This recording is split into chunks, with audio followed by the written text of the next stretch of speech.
الحمد لله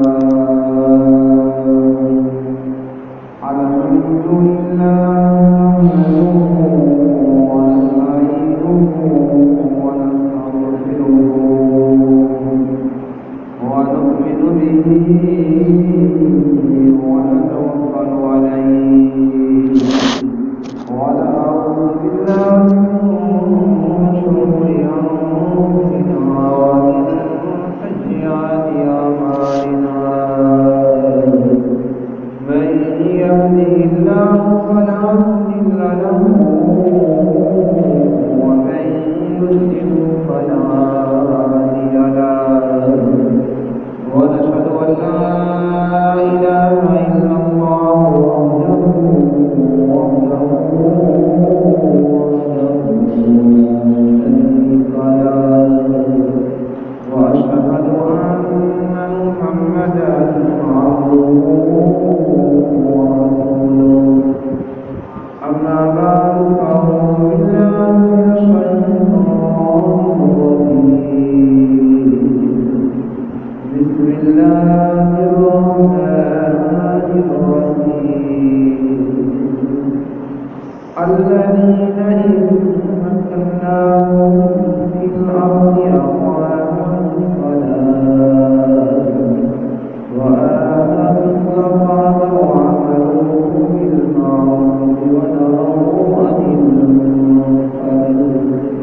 ولله عاقبة الأمور آمنت بالله صدق الله العظيم إن الله وملائكته يصلون على النبي يا أيها الذين آمنوا صلوا عليه وسلموا تسليما الصلاة والسلام عليك يا سيدي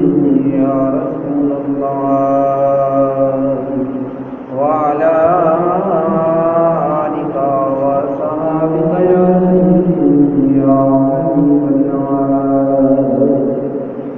الصلاة والسلام عليك يا سيدي يا رحمة للعالمين وعلى آلك وصحبك يا سيدي يا شفيع المسلمين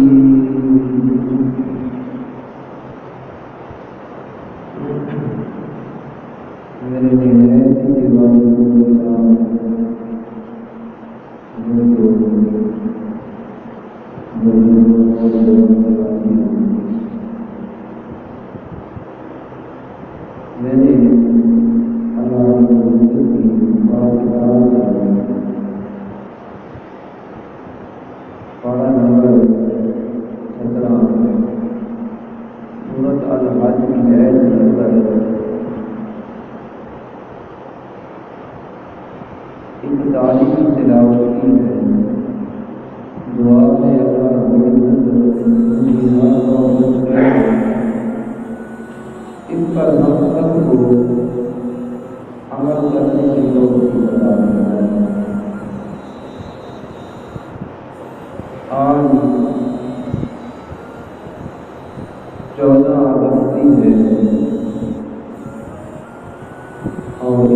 اپنی ماں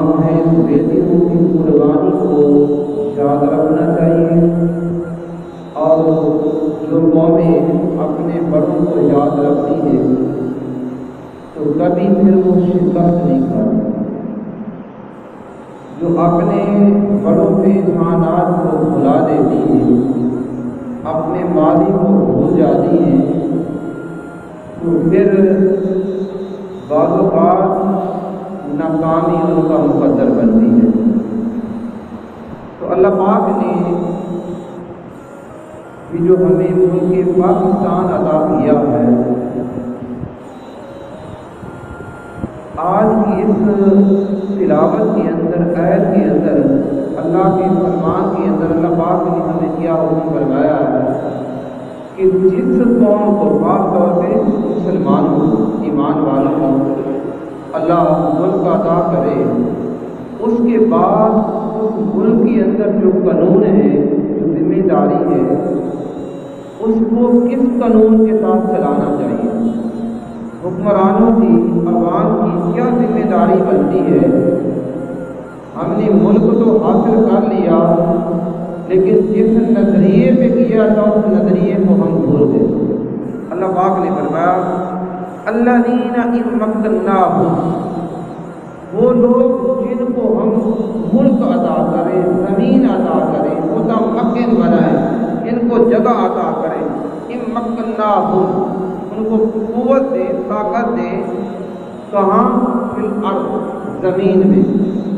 جن کو اللہ زمین کی حکومت عطا کر دے،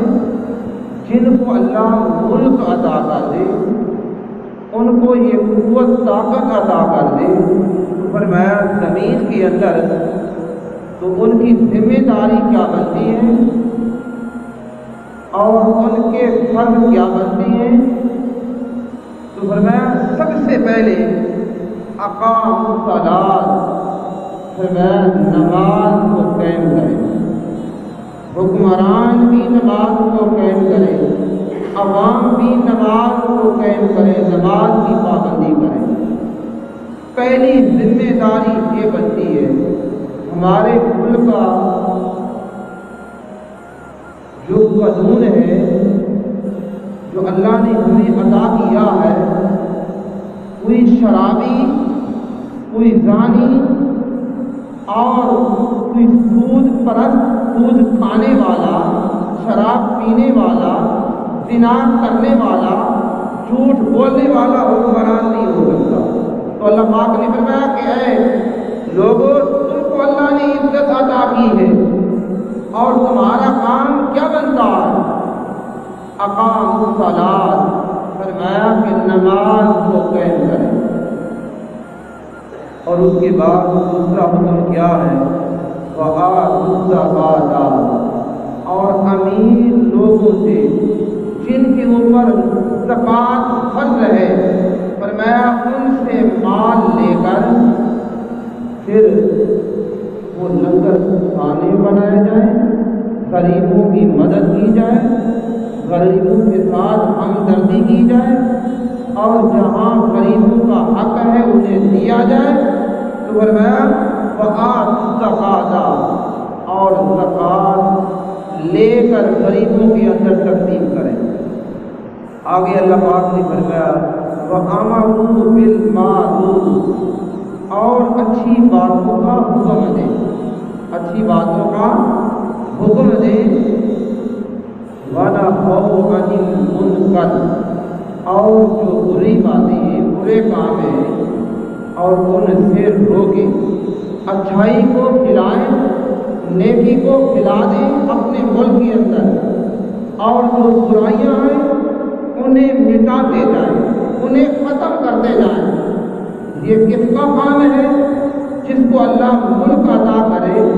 اور وہ قیادت مسلمان ہو، مسلمانوں کو اللہ ملک عطا فرمائے، تو فرمایا ان کی ذمہ داری یہ بنتی ہے وَلِلَّهِ، فرمایا یہ ساری چیزیں عاقبۃ الامور، ان کا انجام، ان کی عاقبت اللہ کے ہاں موجود ہے۔ سب نے اللہ کی بارگاہ میں جانا ہے،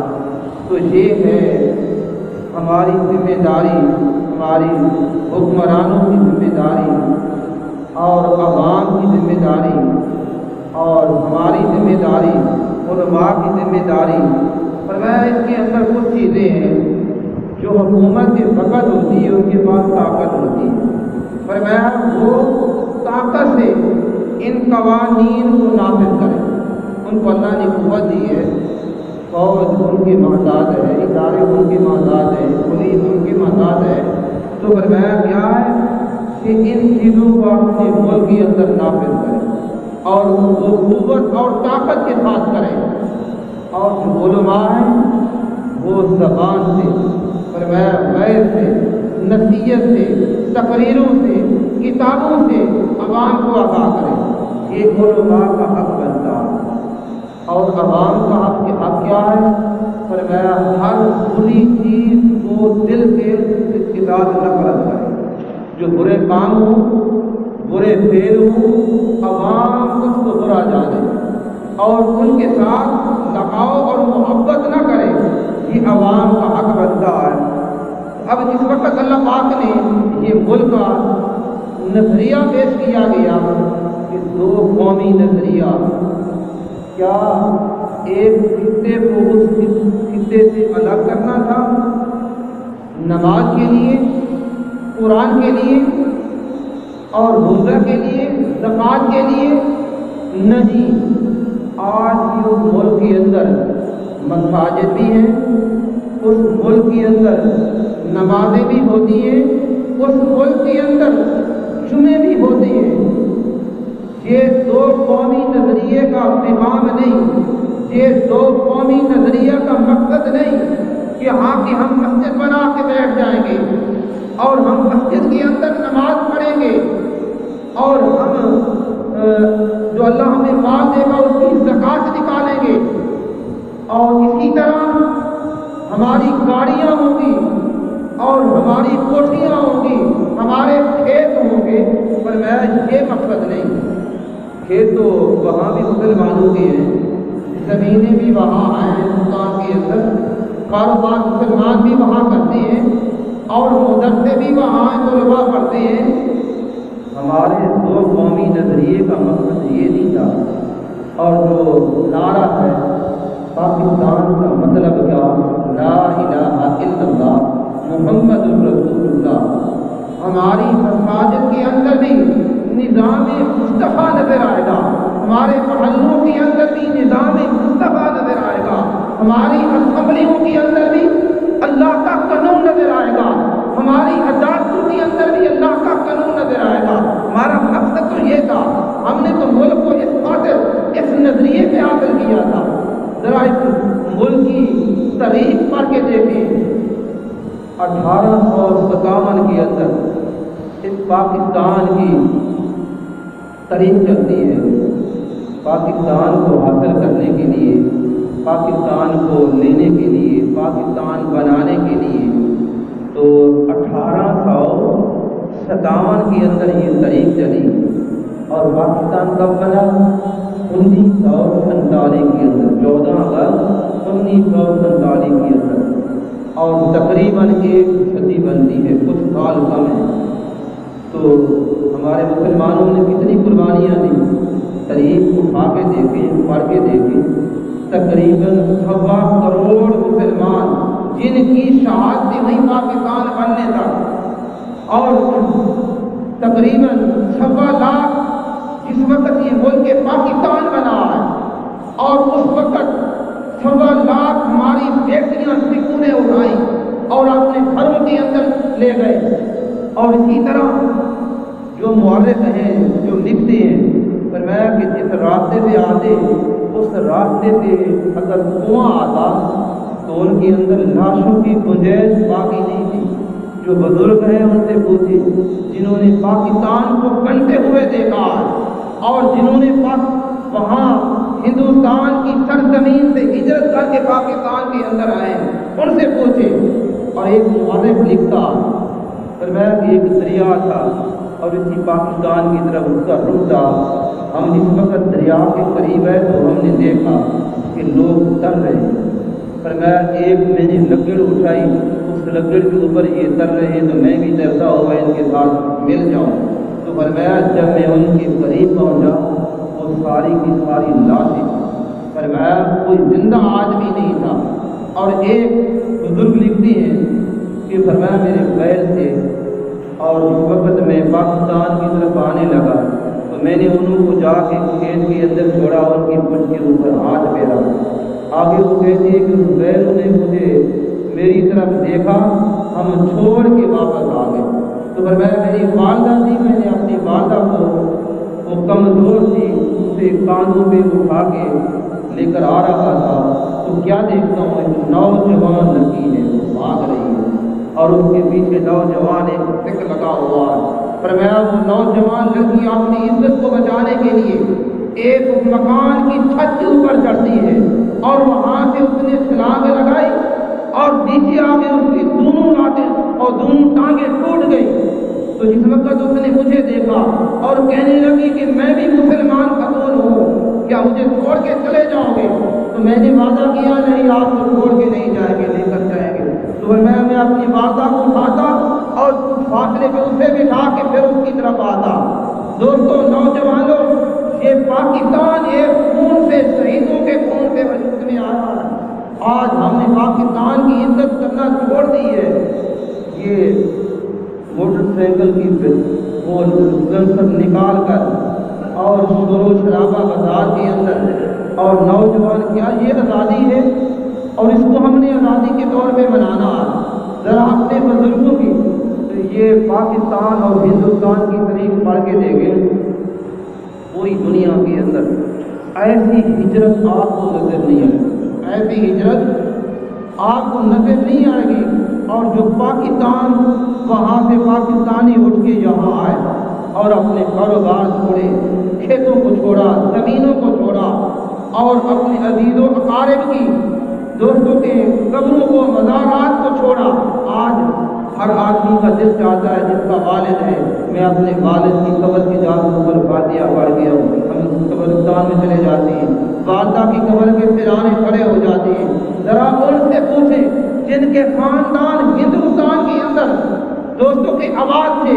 ان کی قبریں وہاں تھیں، انہوں نے خیال نہیں کیا بس ہم نے وہ ملک لینا ہے جس ملک کے اندر ہمارے نبی اور ہمارے رب کا قانون چلے۔ اور اسی طرح پاکستان سے،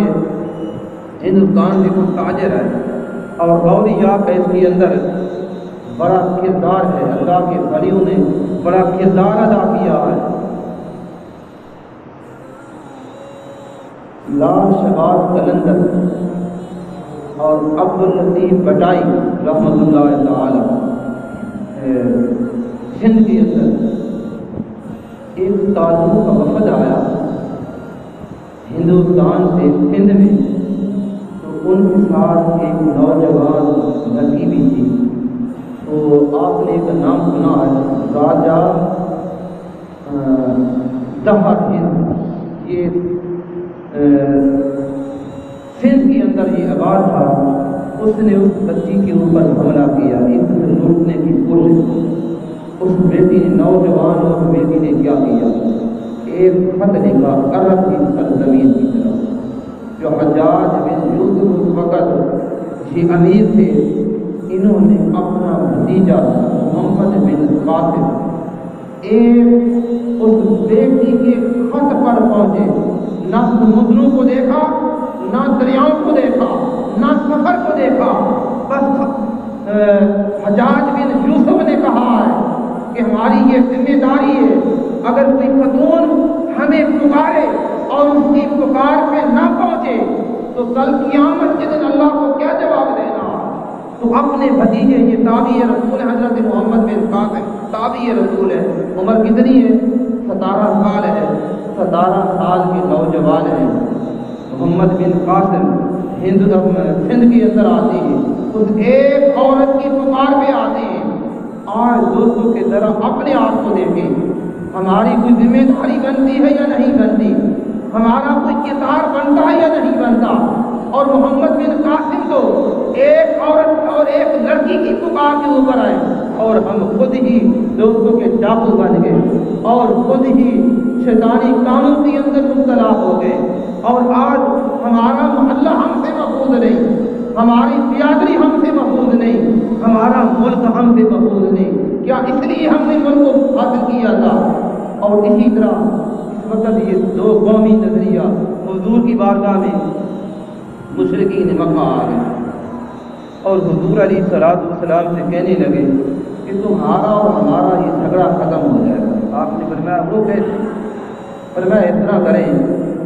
1 سال ہم مقرر کر لیتے ہیں کہ ہمارے جتنے مشرک ہیں وہ آپ کے ساتھ عبادت، آپ کے رب کی عبادت کریں اور آپ بھی اپنے رب کی عبادت کریں۔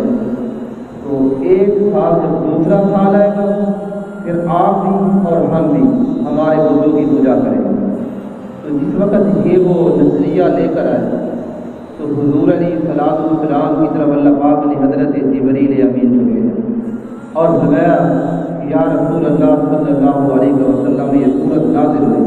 قل یا ایھا الکافرون لا اعبد ما تعبدون ولا انتم عابدون ما اعبد ولا انا عابد ما عبدتم ولا انتم عابدون ما اعبد لکم دینکم ولی دین، تمہارا دین تمہارے لیے ہے اور جن کی تم پوجا کرتے ہو ہم ان کی پوجا نہیں کر سکتے، اور کسی بت کے آگے ہم اپنا سر نہیں جھکا سکتے، اگر ہمارا سر جھکے گا تو اللہ کی بارگاہ میں جھکے گا۔ تو دوستو یہی دو قومی نظریہ ہے، اسی لیے پاکستان یہ مبارک وجود میں آیا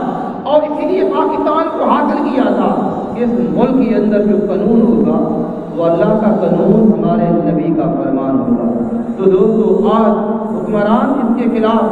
کئی فیصلے بحث کی دنیا کئی فیصلے کر رہی ہے، کوئی اسے لبرل کہہ رہا ہے، کوئی اسے سیکولر کہہ رہا ہے کہ نہیں اس کے اندر یہ جو انتہا پسندی ہے یہ نہیں ہونی چاہیے۔ حالانکہ جو پکا سچا مسلمان ہے وہ انتہا پسند نہیں، وہ اللہ پاک کو کیا کہتا ہے، یا ایھا الذین آمنوا ادخلوا فی السلم کافہ، اے ایمان والو اسلام کے اندر پورے داخل ہو جاؤ۔ یہ نہیں کہ تمہاری مسجد کے اندر طبیعت اور ہو اور رہ جاؤ تمہاری طبیعت اور ہو، اور تمہاری شادی بیاہ اور ہو اور قانون اللہ کے قانون کے مخالف ہو، تمہاری غمیاں قانون کے مخالف ہو، نہیں بلکہ تمہارا اٹھنا بیٹھنا، تمہاری غمی خوشی اللہ کا قرآن نبی کا فرمان کو تمہاری رہنمائی کرتا۔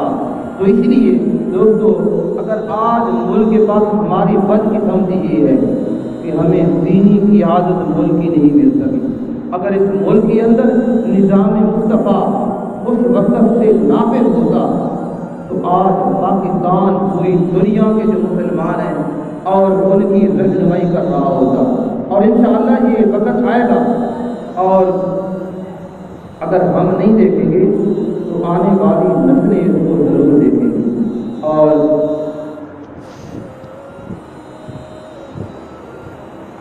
ایک پیر و مرشد انہوں نے یہ کہا تھا کہ پاک ہر زمین، پاک ملک اور ملک پاکستان،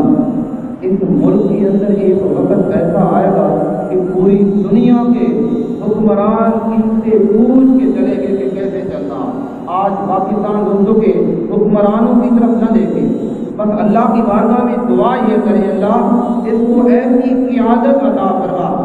اور جو خواب ہم نے 1857 کے اندر دیکھا تھا اور جس کے لیے اس ملک کو حاصل کرنے کے لیے قربانیاں دی تھی، آج ہمارے آزادی نظام کے اندر بھی اللہ کا قرآن نظر آئے اور حضور کا فرمان نظر آئے۔ ہماری اسمبلیوں کے اندر ایسے ممبر جا رہے ہیں جن کو سورۃ اخلاص بھی نہیں آتی، جن کو قل ھو اللہ بھی نہیں آتی، جن کو قرآن کی تلاوت بھی نہیں آتی، اور دوستوں کے وہ ہمارے ملک کی رہنمائی اور ہمارے ملک کی قیادت بن کے بیٹھے ہیں۔ تو اس لیے آج دوستوں کی جس وقت ایسے حکمران جا کے اسمبلیوں کے اندر جاتے ہیں اور جو اگر اسلام آباد کی سڑکوں کے اوپر وہ آ جائیں، وہ خواتین وہ عورتیں آ جائیں، بغیر پردے کے آ جائیں، بغیر لباس کے آ جائیں، ہمارا قانون حرکت میں نہ آئے، اور جو کہیں کہ ہماری مرضی، ہمارا جسم ہماری مرضی، اور نہ ہماری عدالتوں کو خیال آتا ہے، نہ ہمارے حکمرانوں کو خیال آتا ہے، نہ ہماری پنجاب اسمبلی کے ممبروں کو وزیر اعلیٰ کو خیال آتا ہے، نہ ہی وزیر ہم تو ناکام ہیں، ہم تو کچھ نہیں کہہ سکتے، تو وہاں تو قانون حرکت میں نہیں آتا۔ اگر ایک عالم دین حق کی بات کہتے ہوئے بندی کے اندر پہنچ جائے تو وہ بڑا دکھتا ہے کہ اس قانون کو جو تم نے توڑا ہے اس کو ہم دوبارہ بنوائیں گے، گستاخ رسول کی سزا بحال کرائیں گے۔ تو اس کے لیے تو قانون بھی حرکت میں آتا ہے، نہ مساجد کا بھی خیال ہوتا ہے، نہ سپیکر کا خیال ہوتا ہے، اور نہ ہی جوتوں کا خیال ہوتا ہے۔ تو وہ ہماری پولیس بھی حرکت میں آ گئی، ہمارے جج بھی آ گئے۔ تو اللہ کی بارگاہ میں پھر دعا کرتے ہیں، اللہ جس کے لیے ہم نے ملک کو حاصل کیا تھا ہم اسی کا سوال کرتے ہیں، اللہ اس ملک کے اندر وہی قانون ہونا چاہیے۔ اور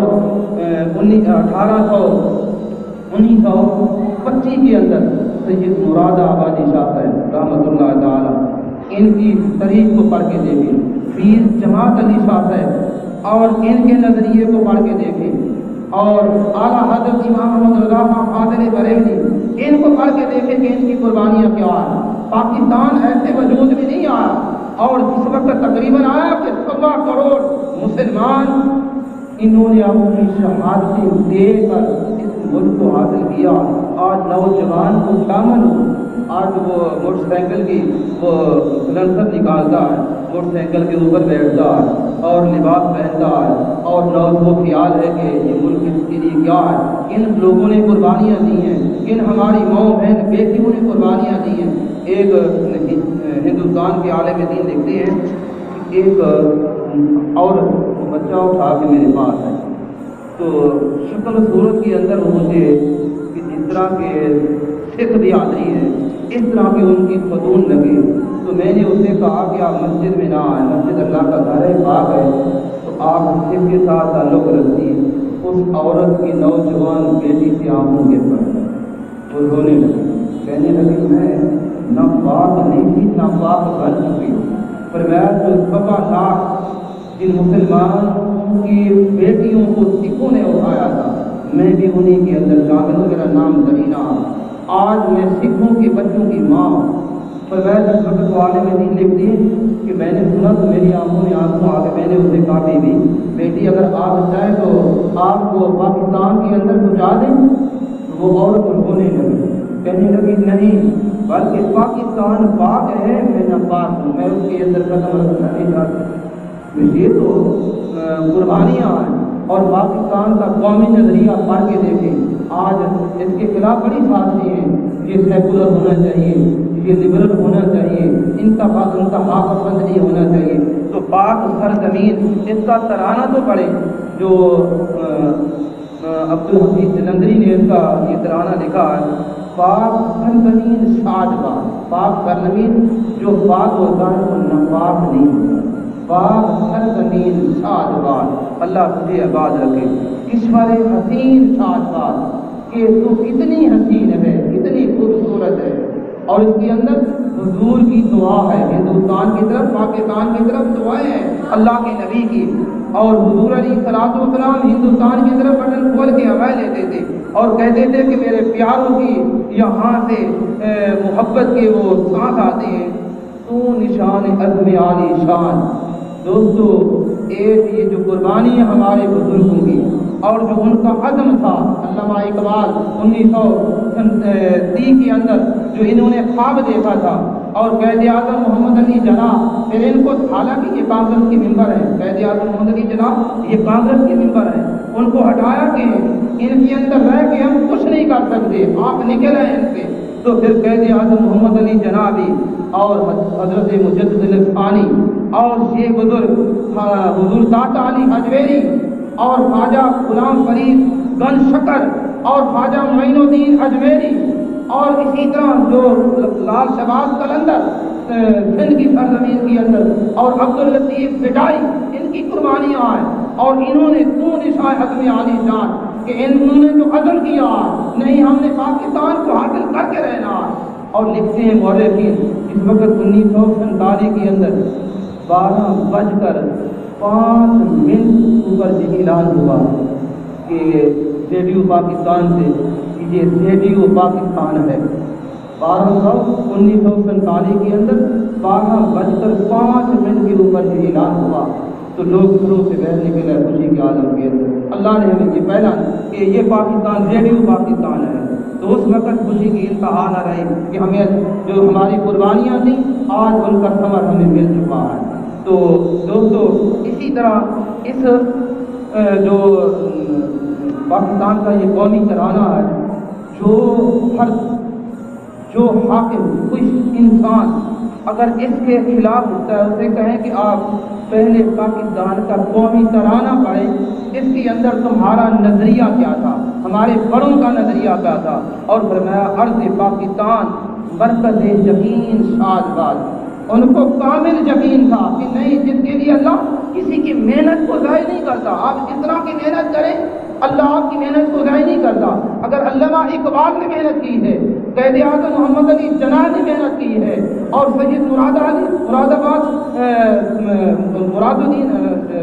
سید نعیم الدین مراد آبادی انہوں نے محنت کی ہے، حضور اعلیٰ حضرت نے کی ہے، سید پیر جماعت علی شاہ صاحب نے کی ہے، تو دوستو حضور داتا علی اجمیری نے کی ہے، تو ان کی یہ محنت تھی، یقین تھا کہ پاکستان مل کے رہے گا۔ اور پاکستان کے وہ بھی لوگ تھے جو کانگریس کے جھنڈے کے نیچے بیٹھے تھے، پاکستان کی بات کرتے ہو تو پاکستان تو یہ تو پیر نہیں بننے دیں گے، بڑے بڑے ان کے نامور علماء بھی ان کے اندر شامل تھے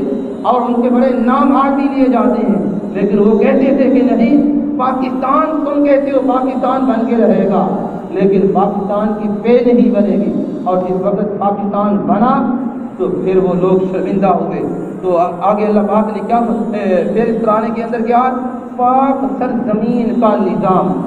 اس کا نظام کیا ہے کہ رشوت، سود، زنا، شراب نہیں، اس کا نظام یہ ہے جو اللہ کا قانون ہے، ذالک الکتاب لا ریب فیہ، اور جو اللہ نے یہ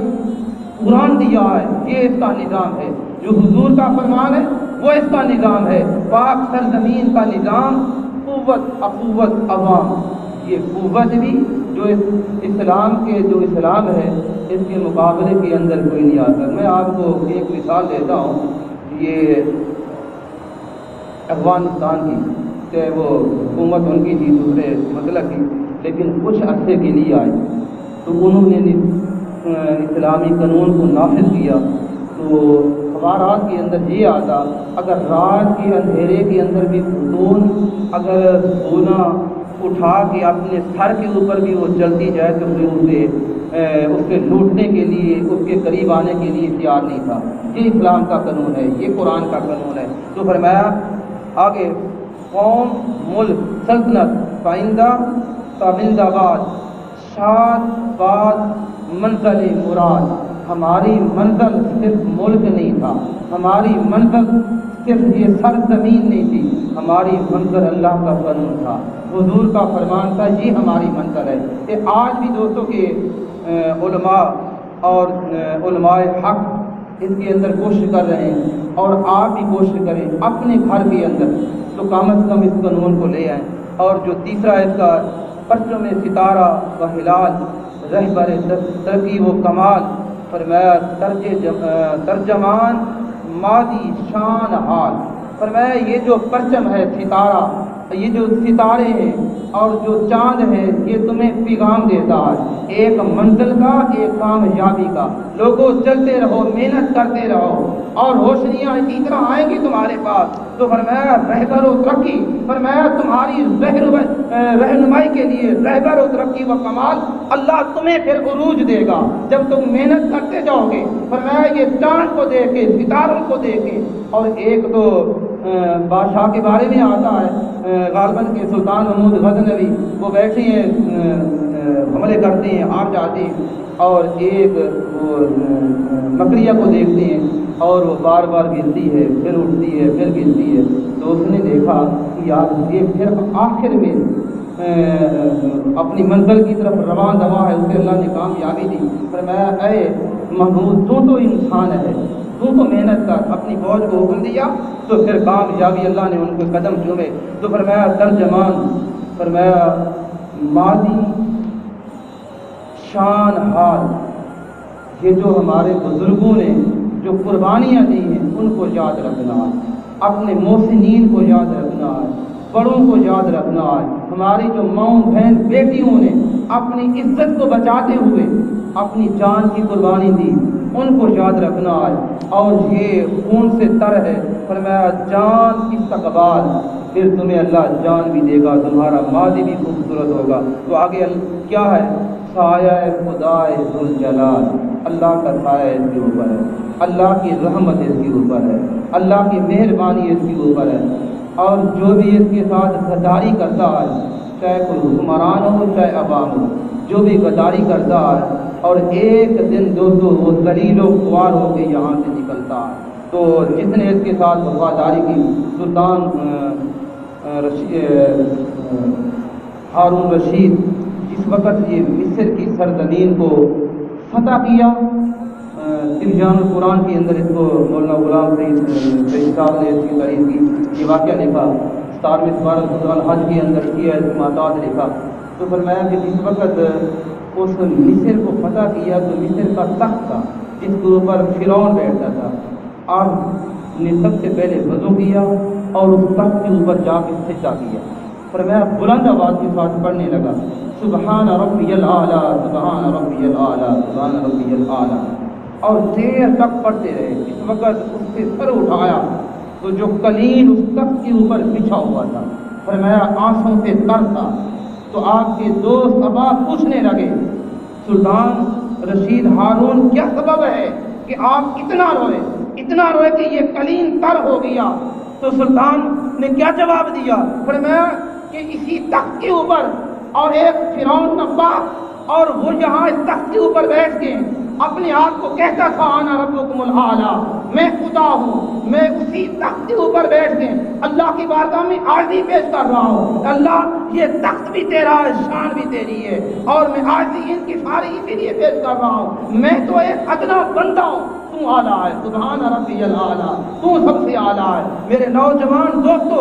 بھائیو، میں تمہیں ہاتھ جوڑ کے یہ عرض کرتا ہوں کہ اپنے ملک کے ساتھ وفاداری کرے۔ کوئی کسی جگہ پہ ہے، کوئی دکاندار ہے اور دکاندار ہے تو خالص مسلمان بن جائے، کوئی افسر ہے اور کوئی مزدور ہے، اپنی محنت کے اندر اس کا نقصان نہیں کرنا۔ اور حضور علیہ الصلوۃ والسلام نے فرمایا جو اپنے ملک کے ساتھ وفاداری کرتا ہے اللہ بھی خوش ہوتا ہے اور اللہ کا رسول بھی خوش ہوتا ہے۔ اور مجاہدین اگر گھوڑوں کے اوپر بیٹھ کے اپنے ملک کی حفاظت کے لیے چلتے ہیں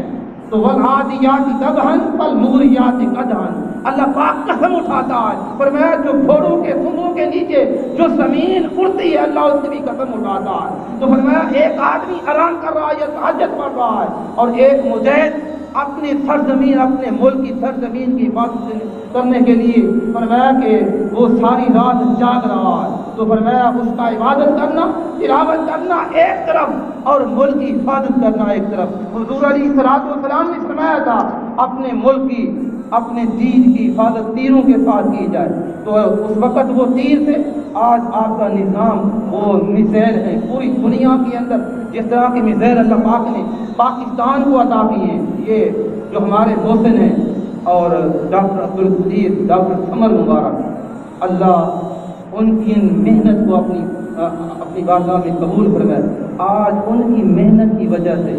ہندو غیر مسلم آپ کی طرف آنکھ اٹھا کے دیکھ نہیں کرتا، انہیں پتہ ہے، جانتے ہیں کہ اگر ہم نے کوئی حرکت کی تو میزائل پھر حرکت میں آئیں گے تو ہمارا ایک ایک بچہ بھی ہم بھی محفوظ نہیں رہیں گے، نہ ہمارے مال نہ مویشی نہ ملک کچھ بھی نہیں بچے گا۔ تو اسی لیے ہمارے کئی حکمرانوں نے اور ضیاء الحق صاحب اس وقت وہاں پہنچے تو انہوں نے ایک منصوبہ بنایا تھا، اس کو میچ کے لیے وہاں بلایا تو کہنے لگے ان کو میچ کے لیے یہاں بلا دیں اور پھر پیچھے سے حملہ کر دیں گے۔ تو ضیاء الحق صاحب اس وقت وہاں پہنچے تو آپ نے کہا تمہیں یہ پتہ نہیں کہ میں بے خبر ہوں، میں بے خبر نہیں، فرمایا سایہ یہاں بیٹھا ہے تمہارے پاس اور جو اصل ضیاء ہے وہ پیچھے کھڑا ہے۔ تو اللہ آج بھی ہماری آرمی طاقتور ہے، ہمارے جنرل ہماری فوج اور ان کی محنتی ہیں، وہ جاگ رہے ہیں، وہ محنت کر رہے ہیں، اور جس طرح وہ جاگ رہے ہیں ہر بندہ ہمارا ہر حاکم وزیر اعظم سے لے کے سیکٹری تک، چوکیدار تک اگر اپنے ملک کا وفادار بن جائے تو دوستو 1 سال کے اندر آپ پوری دنیا کو بچا سکتے ہیں۔ 1 سال کے اندر وزیر اعظم سے لے کے چوکیدار تک ہر آدمی کہے کہ میں نے اس ملک کی تعمیر کرنی ہے، میں نے اس کے ساتھ وفاداری کرنی ہے، چھوٹے سے لے کے بڑے تک، تو دوستو پھر یہ دن دور نہیں کہ پاکستان پوری دنیا کے اندر آج بھی اس کا الحمدللہ نام ہے، اور یہ پاکستان کی سرزمین کا وہ نقشہ بھی بدلا ہے فوج نے اور ہمارے حکمرانوں نے اس کے اندر کشمیر کو شامل کیا۔ پہلے پاکستان کے اس نقشے کے اندر کشمیر شامل نہیں تھا، اور آج اس نقشے کے اندر کشمیر شامل ہے، اور انشاءاللہ کہ ایک وقت آئے گا انشاءاللہ کشمیری بھی ہمارے ساتھ ہوں گے۔ آزادی، اگر آزادی کی نعمت پوچھنی ہو کشمیریوں سے پوچھو، برما کے مسلمانوں سے پوچھو، فلسطین کے مسلمانوں سے پوچھو، دوستو جو ظلم کی چکی کے اندر گزرے ہیں۔ اگر اس کی مثال دیکھنی ہو تو جو پرندہ پنجرے کے اندر بند ہوتا ہے وہ اڑ نہیں سکتا، وہ محتاج ہوتا ہے خوراک کا، وہ محتاج ہوتا ہے پانی کا، اور جب اس کو مالک پانی پلائے خوراک ڈالے وہ اس وقت آتا ہے۔ جو آزاد ہوتا ہے اپنی مرضی کے کردار، اللہ نے آپ کو آزادی دی ہے، ایک کام ہمارا یہ ہے کہ اپنے محسنین کو یاد کرنا، ان کے لیے دعائیں کرنی ہیں، ان کے لیے ایصال ثواب کرنا ہے، اور دوسری بات یہ ہے کہ اپنے آپ کو ملک کے ساتھ، قرآن کے ساتھ، حضور کے فرمان کے ساتھ اپنے آپ کو خالص کر لینا ہے۔ نہیں یار، جو میری ذمہ داری، میں اپنی ذمہ داری کو ادا کرتا جاؤں تو انشاءاللہ پھر وہ دن دور نہیں، انشاءاللہ ہمارا ملک ترقی بھی کرتا جائے گا، اور انشاءاللہ یہ ایک وقت آئے گا کہ پوری دنیا کے فیصلے آپ کے ملک سے پوچھ کر کیے جائیں گے۔ اللہ ہم سب کو اپنے ملک کے ساتھ سچا پکا مسلمان بننے کی توفیق عطا فرمائے اور پاکستانی ہونے کا توفیق عطا فرمائے۔